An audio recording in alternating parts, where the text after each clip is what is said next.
আমরা যাচ্ছি কামাখ্যা। জয় মা। মাতন সামনে আসো, একটু হাই হ্যালো করে দাও।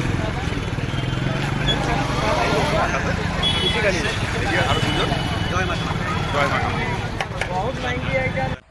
আমাদের আলিপুরদুয়ার জংশন থেকে বিকাল 4:25 ক্যাপিটাল এক্সপ্রেস, 5 ঘন্টা 25 মিনিটের জার্নি, তার মধ্যে মাত্র 2 স্টপেজ।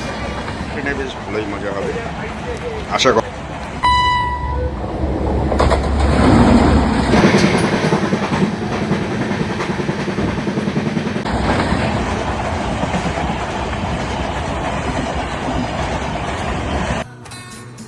এই ভিউটা আমাদের হোটেলের উপরতলা থেকে পুরো গুয়াহাটিটা এখান থেকে দেখা যাচ্ছে।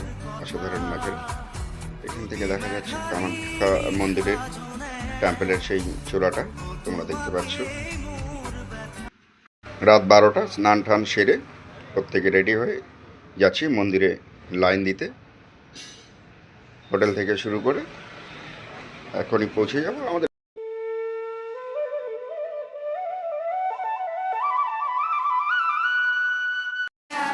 আগামীকাল সকালে পুজো দেওয়ার জন্য প্রত্যেকে এরা লাইনে দাঁড়িয়েছে। সময় কাটছে না কখন সকাল হবে। রাত্রি এখন 12:30। লাইন শুরু হয়ে গেছে তার অনেক আগে থেকে। লাইনে দাঁড়িয়ে থাকতে হঠাৎ করে চলে আসলো। এই যে দেখো নেমেছে বৃষ্টি। মাত্র 20 টাকা দিয়ে পেপার কিনেছে একটা প্লাস্টিক, সেখানে আমরা আছি। বৃষ্টি কমে যাওয়ার পর আমরা ধীরে ধীরে লাইনে প্রবেশ করে লাইন বাই লাইন মা কামাখ্যা দর্শনের দিকে এগিয়ে যাচ্ছি।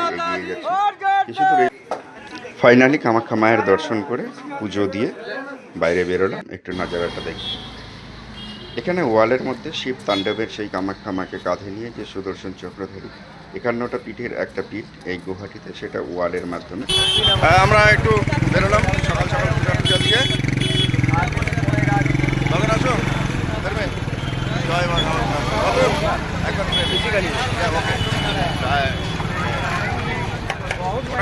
ওটা একটু হাই বলে দাও। জয় শিব। এখন আমরা চলে এসেছি কামাখ্যা মায়ের মন্দির থেকে একটু নিচের দিকে। কামাখ্যা স্টেশনের দিকে যাওয়াটা বলতে পারো। এখানে একটা সুন্দর ভিউ পয়েন্ট আছে, আমি দেখাবো তোমাদের সবাইকে। দেখতেই পাচ্ছ, একটু এগিয়ে যাই সামনের দিকে। এখন ভিউটা দেখো, জাস্ট ওয়াও। ঠিক ওই সামনের নিচটার দিকে কামাখ্যা স্টেশন, এখান থেকে নজারাটা। So thank you guys. আমরা আগামীকাল সকালে বেরোচ্ছি উমানন্দ টেম্পল।